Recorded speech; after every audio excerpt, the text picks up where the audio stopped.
Hello dear, welcome to my YouTube channel. आज के इस लेक्चर में नया टॉपिक हम स्टार्ट करने जा रहे हैं, chemistry of pyrrole, furan and thiophene. According to syllabus आपको इन टॉपिक में केमिस्ट्री में first introduction, second preparation method, third chemical reaction and last में आपको यूजेस पढ़ना है। तो आज का हमारा पूरा लेक्चर इन 5 member heterogeneous compound pyrrole, furan, thiophene के इंट्रोडक्शन के ऊपर डिपेंड रहेगा। So today lecture we can seen discuss the introductions of 5 member heterogeneous compound pyrrole, furan and thiophene. Introduction में अपन फर्स्ट इनका एक स्ट्रक्चर पढ़ने वाले हैं एंड इसका नेचर जानने वाले हैं। ओके, अब ध्यान दीजिए। नंबर फर्स्ट अपन यहाँ पे पायरोल का स्ट्रक्चर ड्रा कर रहा हूं मैं। They they structure of pyrrole,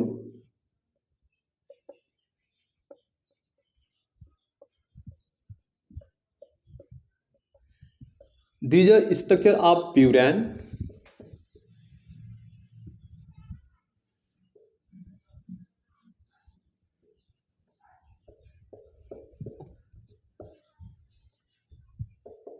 and this is the structure of थायोपीन।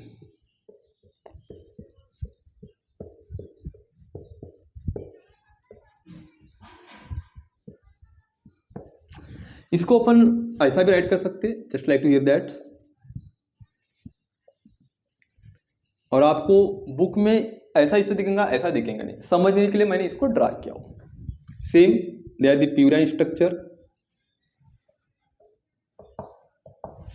And they are the structure of थायोपीन।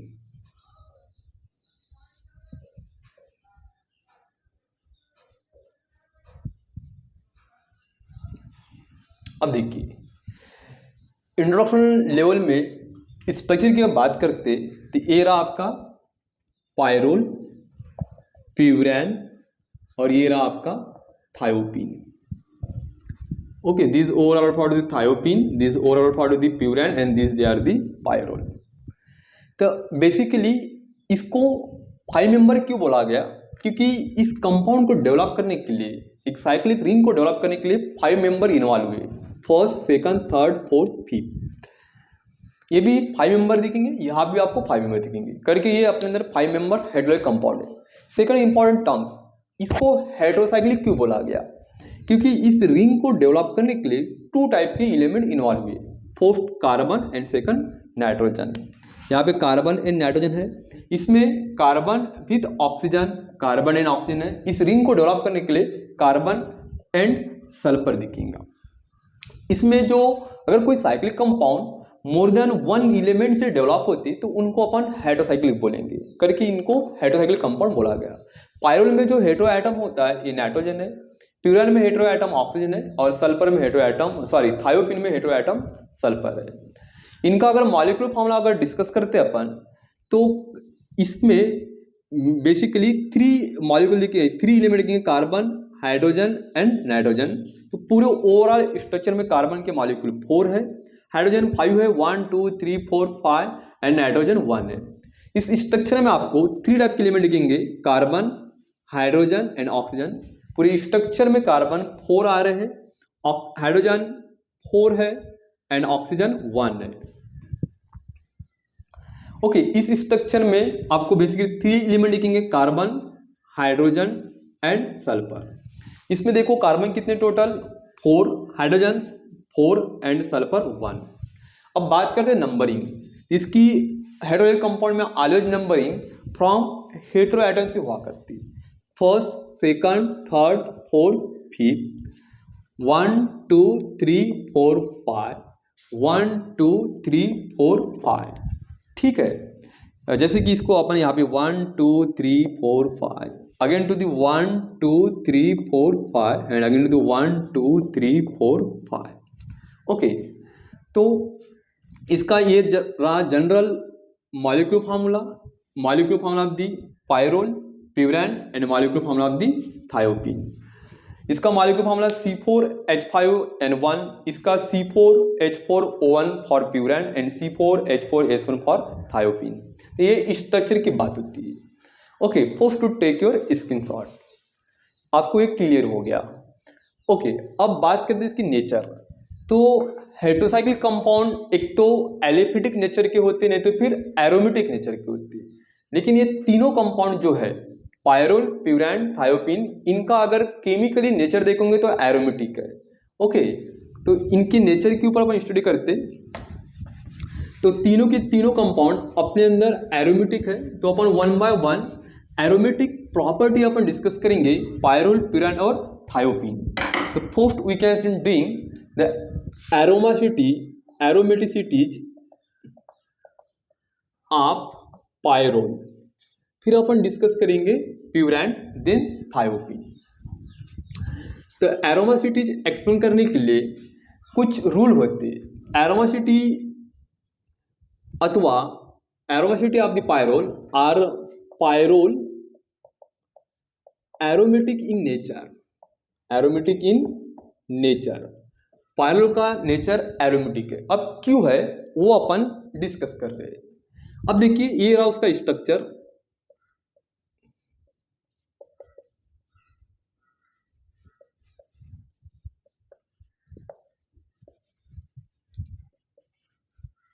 इसको अपन ऐसा भी राइट कर सकते हैं,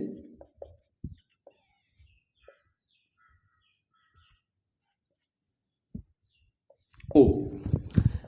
अब देखिए, तो कोई कंपाउंड एरोमेटिक है या नहीं है, इसको एक्सप्लेन करने के लिए भाई साहब अंकल जी हक्कल रूल आया था। हक्कल साइंटिस्ट ने अपना एक नेचर रखा, अपना एक सिद्धांत रखा, और एरोमेटिक है या नहीं है उसने एक्सप्लेन किया। तो according to the Huckel rule, according to the Huckel rule, compound aromatic वही होते जो 4 बेसिक प्रॉपर्टी फॉलो करते। फर्स्ट, कंपाउंड साइक्लिक होना चाहिए। सेकंड, कंपाउंड के अंदर कॉन्जुगेशन होना चाहिए, compound it's of the conjugations, conjugation. Then compound अपने अंदर प्लेनर होना चाहिए। And fourth, to follow Huckel rule, that is the 4n+2 pi electron. 4 basic property कोई कंपाउंड फॉलो करता है तो कंपाउंड अपने अंदर एरोमेटिक कहलाता है।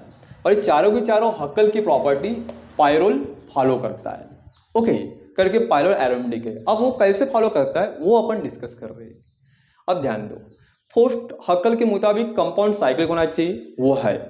ओके, अपन यहाँ पे देखो aromatic nature of pyrrole because is a cyclic compound. Okay sir, ये अपने अंदर साइक्लिक कंपाउंड है। सेकंड क्या होता है कि कॉन्जुगेशन होना चाहिए। कॉन्जुगेशन जो होता है, कॉन्जुगेशन मीन्स अल्टरनेट बॉन्डिंग आना चाहिए, pi bond then sigma bond, okay, then pi bond, ऐसा भी होता है। ये तो क्या होता है, pi bond then sigma bond then lone pair of electrons, pair of electrons. Okay, ये भी पैटर्न चलता है। तो इसमें आपको pi bond, sigma bond, pi bond, sigma bond, lone pair of electron, sigma bond, pi bond, यानी यहाँ पे आपको अल्टीमेटली कॉन्जुगेशन दिखेगा। कॉन्जुगेशन को बोलेंगे अपन that is the delocalisations. Okay, delocalisation of the electron, electron का यहाँ पे डी लोकलाइजेशन हो रहा है। Third very important, planar. अब प्लेनर का मीनिंग क्या होता है, the compound become to the planar, planar होना चाहिए। प्लेनर वही होते जो sp2 hybridise, sp2 hybridise carbon होना चाहिए, नहीं तो जो भी रिंग बनाने के लिए एलिमेंट आए सबका नेचर sp2 होना चाहिए। अब देखो sp2 का मीनिंग क्या होता है, अगर किसी कार्बन के पास 3 सिग्मा बॉन्ड आते हैं, अब ये जो है ये पाई बॉन्ड है, ओके, एंड ये जो है these are the sigma bond and these are the pi bond. Okay, तो अब हम पाई बॉन्ड नहीं काउंट करेंगे, सिग्मा बॉन्ड। तो किसी कार्बन के पास 3 सिग्मा बॉन्ड आते हैं तब वो कार्बन sp2 होता है। अब इस कार्बन में ये first sigma, second sigma, third sigma, ये भी sp2 है। इसमें भी आपको 3 सिग्मा देखेंगे, फर्स्ट सेकंड थर्ड, ये भी sp2, इसमें first second third, first second third, और इसमें फर्स्ट सेकंड थर्ड। यहाँ पे जो रिंग बनाने में एलिमेंट इन्वॉल्व हुई, कार्बन एंड नाइट्रोजन, इन सब का नेचर sp2 हाइब्रिडाइज है करके कंपाउंड अपने अंदर कैसे प्लानर है। They again to the sp2 in nature, ये भी sp2 है, ये भी अपने अंदर sp2 है, और ये भी अपने अंदर sp2 है। देन ये नाइट्रोजन भी अपने अंदर sp2 है। ओके, प्लानर है अपने अंदर, why planar, 4 carbon and 1 nitrogen is sp2 hybridize in nature, sp2 hybridize in nature. Okay, sp2 hybridize होने से ये कंपाउंड अपने अंदर प्लेनर है, इतना आपको ध्यान में रखना है। They are the planar property. और third, fourth property, to follow the Huckel rule, to follow the Huckel rule. Huckel rule क्या होता है? 4n+2 pi bond electron. Okay, अब होता यूं कि यहां पे जो पाई बॉन्ड है, पाई बॉन्ड वही होता है जो 2 कार्बन के, देखो ये 2 कार्बन है, ये 2 कार्बन के बीच में आपको ये जो दिखेगा ये पाई बॉन्ड है। यहाँ पे भी 2 कार्बन है, इन 2 के बीच में आपको यहाँ पे पाई बॉन्ड दिखेगा, ये पाई बॉन्ड है, ये सेकंड पाई बॉन्ड है। तो ये पाई बॉन्ड 2 कार्बन के बीच में है, और एक सिंगल पाई बॉन्ड को प्रिपेयर करने के लिए 2 इलेक्ट्रॉन होते हैं। तो ये इलेक्ट्रॉन इस कार्बन का है, ये इलेक्ट्रॉन इस कार्बन का है। इस पाई बॉन्ड में भी इस पाई बॉन्ड को प्रिपेयर करने के लिए 2 इलेक्ट्रॉन आए, तो ये इलेक्ट्रॉन इस कार्बन का, ये इलेक्ट्रॉन इस कार्बन का है। ओके, तो यहाँ पे 4 pi bond electron, 4 electron of pi bond, 4 electron of pi bond, 4 electron of pi bond made up from all carbon. यहां पे जितने भी कार्बन है पायरोल के अंदर, यहाँ पे 4 इलेक्ट्रॉन कार्बन से आ चुके हैं और बचे 2 इलेक्ट्रॉन। तो 2 electron of pi bond made up from nitrogen. ये जो नाइट्रोजन है, इस नाइट्रोजन के ऊपर लोन पर आप इलेक्ट्रॉन है, और हर किसी कार्बन का सिंगल पाई बॉन्ड इलेक्ट्रॉन है। ओके, तो इसके ये 2 इलेक्ट्रॉन ये पार्टिसिपेट होंगे, डीलोकलाइज होंगे एरोमेटिक कैरेक्टर एक्सप्लेन करने के लिए। तो इसके 4 इलेक्ट्रॉन और इसके 2 इलेक्ट्रॉन ऐसे कुल मिला के 4 इलेक्ट्रॉन प्लस 2 इलेक्ट्रॉन ऐसे कुल मिला के 6 इलेक्ट्रॉन, 6 पाई बॉन्ड इलेक्ट्रॉन आपको सिंगल रिंग में दिखेंगे। और ये 6 पाई बॉन्ड इलेक्ट्रॉन यहाँ पे होने से हक्कर रूल फॉलो होता है, और हक्कर रूल फॉलो होने से ये जो स्ट्रक्चर पायरोल अपने अंदर एरोमेटिक इन नेचर है। ओके, तो आपको यहाँ पे इतना ध्यान में रखना है कि pyrrole aromatic in nature. Why? Because in the given structure of pyrrole it contain C4H5N. In the cyclic structure, each carbon it's contain one single pi bond electron and nitrogen contain one lone pair of electron. These 4 electron participate from each and every carbon, and 2 electron participate from nitrogen. Overall, it's how it 6 pi bond electron in a cyclic ring delocalized, and to follow the Hooker rule, that's why to aromatic in nature. First to take your screenshot. Okay, अब अपन बात करते हैं एरोमासिटी about for दी प्यूरैन, कि प्यूरैन अपने अंदर aromatic in nature क्यों है।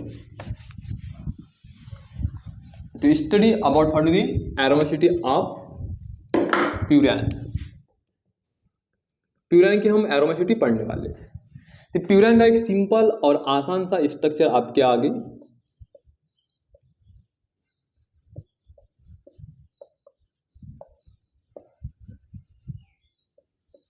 इसको अपन ऐसा भी राइट कर सकते हैं।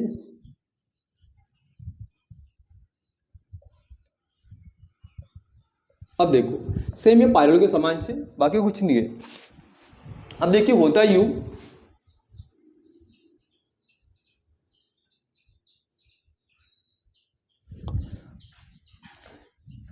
एरोमेटिक होने के लिए कंपाउंड अपने अंदर साइक्लिक होना चाहिए अकॉर्डिंग टू हक्कल अंकल जी, तो ये साइक्लिक है। सेकंड, कॉन्जुगेशन होना चाहिए, तो यहाँ पे आपको conjugation of pi bond electron, यहाँ पे आपको कॉन्जुगेशन दिखेगा, delocalisation pi sigma loan pair electron sigma pi, conjugation है। टू प्लेनर होना चाहिए, तो प्यूरान अपने अंदर प्लेनर है क्योंकि इसके अंदर आपको कार्बन और ऑक्सीजन दिखेगा। अब देखो इस कार्बन का नेचर sp2 है, ये भी कार्बन sp2 है, ये भी कार्बन sp2 है, ये भी कार्बन sp2 है और ये भी ऑक्सीजन sp2 है। प्लेनर वही होते जिसके अंदर sp2 हाइब्रिडाइजेशन स्टेट होना चाहिए। अब इस रिंग को डेवलप करने के लिए कुल मिला के आपको ऑक्सीजन और कार्बन 5 एलिमेंट दिखेंगे, ठीक है। तो देखो अगर किसी कार्बन के पास 3 सिग्मा बॉन्ड आते हैं, ये जो रहे ये पाई बॉन्ड है, बाकी जो रहेंगे सिग्मा बॉन्ड है, तो इसमें देखिए आपको 3 सिग्मा देखेंगे, 1 2 3, इसमें भी 1 2 3, इसमें भी 1 2 3, देन अगेन टू 1 2 3। यहाँ पे ये पूरे कार्बन के पास 3 सिग्मा बॉन्ड होने से ये कार्बन हर कोई कार्बन sp2 हाइब्रिडाइज है। देन सेकंड क्या होता है कि इस ऑक्सीजन के पास सर 2 ही है, 3 कहाँ से होगा, तो ये 1 ये 2 और ये थर्ड जो है ये आपको जो दिख रहा है ये थर्ड लोन पर इलेक्ट्रॉन और 2 सिग्मा बॉन्ड से ये sp2 इन नेचर है। ओके, ये third lone pair electron are use to so the sp2 hybridize in nature. अब क्या होता है प्लानर भी है करके ये कंपाउंड अपने अंदर प्लानर है। Okay, then fourth follow Huckel rule, ये हकल रूल को फॉलो करता है। हकल रूल होता है 4n+2 pi bond electron. Okay, अब देखो ये हकल रूल को कैसा फॉलो करता है, इसका बहुत ही आसान सवाल है। होता यूं कि यहाँ पे जो पाई बॉन्ड 2 कार्बन के बीच में, ये पाई बॉन्ड 2 कार्बन के बीच में और यहाँ पे आपको ऑक्सीजन दिखेगा, तो ये पाई बॉन्ड 2 कार्बन के बीच में थे, एक सिंगल पाई बॉन्ड बनाने के लिए 2 इलेक्ट्रॉन चाहिए, तो ये फर्स्ट इलेक्ट्रॉन ये सेकंड इलेक्ट्रॉन, ये भी पाई बॉन्ड में 2 इलेक्ट्रॉन दिखेंगे, फर्स्ट एंड सेकंड। ये इलेक्ट्रॉन इस कार्बन से आया, ये इलेक्ट्रॉन इस कार्बन से आया, ये इलेक्ट्रॉन इस कार्बन से आया, ये इलेक्ट्रॉन इस कार्बन से आया, तो यहाँ पे 4 कार्बन होते हैं, ठीक है। And each carbon have single electron of pi bond, ठीक है। यहाँ पे 4 electron of pi bond from every carbon in furan. Furan के अंदर जितने भी कार्बन है, हर किसी कार्बन के ऊपर एक सिंगल इलेक्ट्रॉन पाई बॉन्ड का है और वो पाई बॉन्ड इलेक्ट्रॉन यहाँ पे एरोमेटिक कैरेक्टर एक्सप्लेन करने के लिए डीलोकलाइज हुआ करता है। सेकंड, अब 2 इलेक्ट्रॉन कहाँ से आना चाहिए, क्योंकि 4 हकल के मुताबिक 4n+2 ओवरऑल 6 इलेक्ट्रॉन चाहिए। 4 तो कार्बन से आए, बचे 2, तो इसके ऊपर 2 लोन पर इलेक्ट्रॉन होते हैं। अब 2 लोन पर इलेक्ट्रॉन में एक पेयर इनसाइड द रिंग होता है, एक पेयर आउटसाइड द रिंग होता है इन ऑक्सीजन। जो ऑक्सीजन के इनसाइड लोन पर इलेक्ट्रॉन होता है, ये अब डीलोकलाइज होगा एरोमेटिक कैरेक्टर एक्सप्लेन करने के लिए, तब जाके टोटली प्यूरान अपने अंदर एरोमेटिक हुआ करता है। तो 2 electrons from oxygen, 2 electron of oxygen, it involve are delocalizations and follow Huckel rule. You follow the Huckel rule. That's why aromatic in nature. क्यों क्या होता है 4 electron from carbon, 2 electron from oxygen, total 6 electron. यहाँ पे 6 electron आपको deallocation होते दिखेंगे ring के अंदर करके, ये हक्कर रूल को फॉलो करता है और हक्कर रूल को कंप्लीट फॉलो करने से प्यूरान अपने अंदर एरोमेटिक इन नेचर है। तो इसकी एकदम सिंपल अपन राइट करने के पर्पज देखते, furan is aromatic in nature because the structure of the furan it contain 4 carbon and 1 oxygen. Every carbon it's have the single electron. It involved the delocalize of the aromatic character and oxygen contain one lone pair of electron participant to the delocalization. Overall it's have the six pi bond electron in a ring to follow the Hucker rule. That's why they are aromatic in nature. And again to planar, because to this structure, in the given structure carbon and oxygen become to sp2 hybrid in nature. Okay, अब हम बात करते हैं aromaticity of the sulfur. First to screenshot. Okay, same furan के समान ही sulphur होता है. मैं सिर्फ इसका ऑक्सीजन यहां से रिमूव कर देता हूं और यहाँ पे ऑक्सीजन की जगह अपन राइट करेंगे सल्फर. बाकी जैसा का वैसा हुआ करेगा. This is sulphur, it's contain 2 lone pair electron. Again to the sulphur, it's contain 2 lone. ये हो गया स्ट्रक्चर फॉर्म में, ये हो गया हमारे ये भी दोनों स्ट्रक्चर फॉर्म में ऐसा भी लिख सकते हो, ऐसा समझने के लिए अपन इसको ऐसा राइट किए. अब देखो, अब ये जो प्यूरान नहीं होगा, ये जो होगा अपना थायोपिन होगा. This overall out part of the thiophene. चलो, आपको कंफ्यूजन नहीं होना चाहिए करके मैं इसको फिर से राइट करता हूं.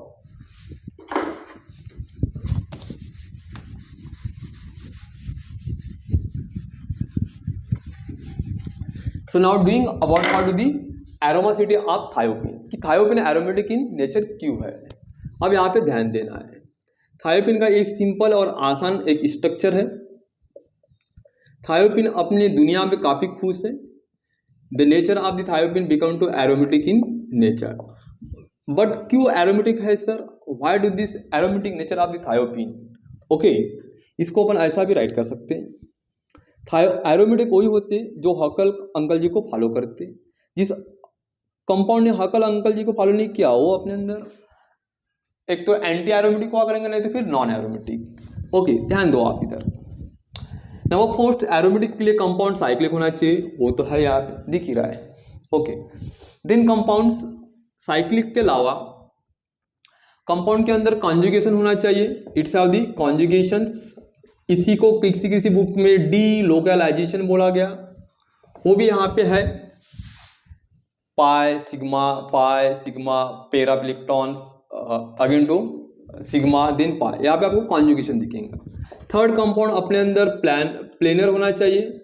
प्लेनर वही होते जिनके अंदर sp2 हाइब्रिडाइज एलिमेंट होना चाहिए. तो इस रिंग को डेवलप करने के लिए 2 टाइप के एलिमेंट आ चुके हैं, कार्बन एंड सल्फर. यहाँ पे ये कार्बन sp2 है, ये भी कार्बन sp2 है, ये भी कार्बन यहाँ पे sp2 है, ये भी कार्बन यहाँ पे sp2 है, और ये सल्फर भी यहाँ पे sp2 है. अब क्या होता है, जब दो कार्बन के बीच में डबल बॉन्ड आता है तो उनमें एक बॉन्ड, एक जो होता है आपका पाई होता है, एक होता है सिग्मा. किसी कार्बन में ओवरऑल 3 सिग्मा बॉन्ड आते हैं, फर्स्ट सेकंड थर्ड. तो ये sp2 होगा. इसमें भी ये भी कार्बन sp2 क्यों है, क्योंकि इसमें 3 सिग्मा बॉन्ड है. 1 2 3 same, 1 2 3 they same, 1 2 3. That's why the each and every one carbon in a thiopene become to sp2 hybrid in nature. Sulphur sp2 क्यों है, क्योंकि ये एक सिग्मा है, सेकंड सिग्मा और थर्ड ये लोन पर इलेक्ट्रॉन, इससे ये सल्फर sp2 इन नेचर है करके ये कंपाउंड अपने अंदर प्लेनर है. जो कंपाउंड प्लेनर हो, क्योंकि एरोमेटिक में कंपाउंड प्लेनर होना चाहिए. Third, to follow Huckel rule. ये अपने अंदर हकर रूल को फॉलो करता है. हकर रूल क्या होता है, 4n + 2 पाई इलेक्ट्रॉन. ओके, अब देखो इस केमिकल स्ट्रक्चर में पाई बॉन्ड आपको 2 कार्बन के बीच में दिखेगा. तो यहाँ पे ये पाई बॉन्ड है, ये पाई बॉन्ड रहा. अब इसमें ये इलेक्ट्रॉन इस कार्बन का, ये इलेक्ट्रॉन इस कार्बन का है, इसमें ये इलेक्ट्रॉन इस कार्बन का रहा, इसमें ये इलेक्ट्रॉन इस कार्बन का रहा. तो इसके अंदर 4 कार्बन दिखेंगे आपको. Okay, and every carbon have single electron of pi bond. Overall 4 electron of pi bond delocalized to the aromaticity. यानी यहाँ पे 4 इलेक्ट्रॉन्स कार्बन से मिले हुए हैं, लेकिन रूल के मुताबिक 6 पाई बॉन्ड इलेक्ट्रॉन चाहिए. अब 2 कहाँ से आएंगे, तो सल्फर के ऊपर 2 लोन पेयर होते हैं, फर्स्ट एंड सेकंड. जो इनसाइड लोन पेयर होता है इसका पूरा पेयर अब यहाँ पे इन्वॉल्व होगा, पार्टिसिपेट होगा, पूरा यहाँ पे जो सल्फर है, ये सल्फर के ऊपर जो लोन पेयर इलेक्ट्रॉन है ये पार्टिसिपेट होगा एरोमेटिक कैरेक्टर एक्सप्लेन करने के लिए। तो अब हम बोलेंगे 2 इलेक्ट्रॉन्स फ्रॉम सल्फर, ओवरऑल कितने होंगे 6 पाई बॉन्ड इलेक्ट्रॉन इस रिंग में इन्वॉल्व हो रहे और ये हकर रूल को फॉलो कर रहा है करके कंपाउंड अपने अंदर एरोमेटिक इन नेचर है। Why it is the aromatic in nature of thiophene? Because the structure of the thiophene, it contains 4 carbon and 1 sulfur. Every carbon it have the one single lone pair electron, overall 4 pi bond electron. Okay, every carbon it contains the 1 electron, overall 4 carbon it have the 4 pi bond electrons, and one single sulfur it contains the 1 lone pair electron are involved to the participate delocalize in a structure, and structure become to aromatic in nature because to follow the Hacker rule. ठीक है, to take your screenshot. Okay, अब अपन अगर ये तो 5 mark question हो गया, why to explain pyrrole furan thiophene aromatic nature, ये उसका जवाब रहा। अब जीपैट में कभी कभी क्वेश्चन पूछता है, graduate pharmacy aptitude test central level के एग्जाम है, इनमें आपको इनका ऑर्डर आप एरोमेटिक पूछेंगे। ठीक है, अब तीनों तो एरोमेटिक है, पायरोल प्यूरान और थायोपीन, लेकिन इनमें सबसे ज्यादा एरोमेटिक कौन है आपको इसमें पूछेंगे तो कंफ्यूजन नहीं होना है। So now doing about for the aromaticity order of pyrrole furan and thiophene.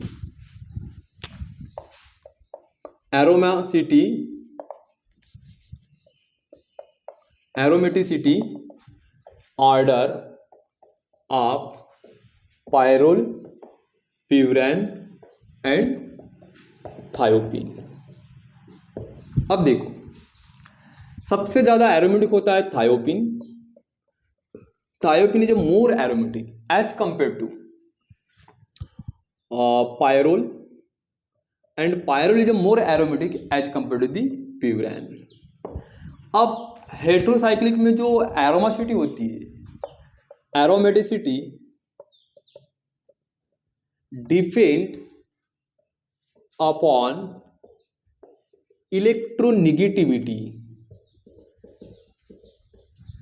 Aromaticity depend upon electronegativities of hetero atom.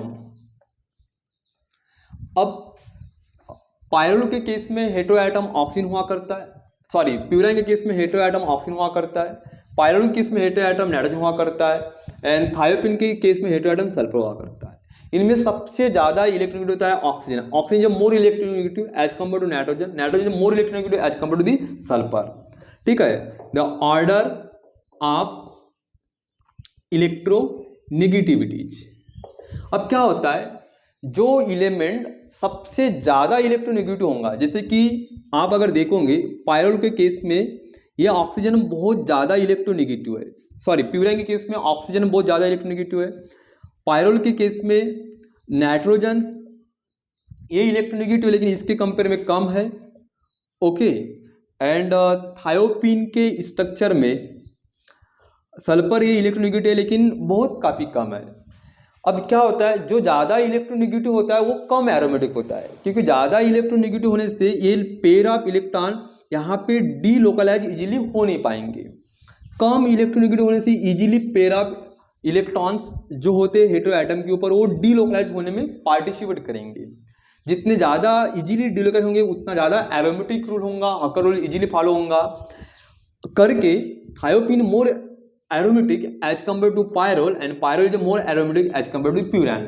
तो ये आपको ऑर्डर पता होना चाहिए। इसके पीछे रीजन क्या है, electronegative of the hetero atom. Thiopene is a more aromatic as compared to pyrrole. Pyrrole is a more aromatic as compared to purine because the heteroatoms in case of the thiopene have the sulfur, pyrrole in case of the nitrogen, and purine in case of the oxygen. The more electronegative heteroatom, less aromatic in nature. Okay, the oxygen more electronegative as compared to nitrogen, and nitrogen more electronegative as compared to sulfur. And sulfur it's have the very less electronegative. That's why the more aromatic in character. और ये hetero atom के compare में सबसे ज्यादा aromatic होता है हमारा homocyclic. अब होमोसाइक्लिक में अपन लेते हैं बेंजीन। अब बेंजीन में हेटेरो एटम तो होता नहीं, इलेक्ट्रो पॉजिटिव इलेक्ट्रोनेगेटिव ऐसा कोई रोल का यहाँ पे आता नहीं है। तो इनसे सबसे ज़्यादा एरोमेटिक होता है हमारा benzene. This the pattern of the aromaticity. Thank you so much for watching my video.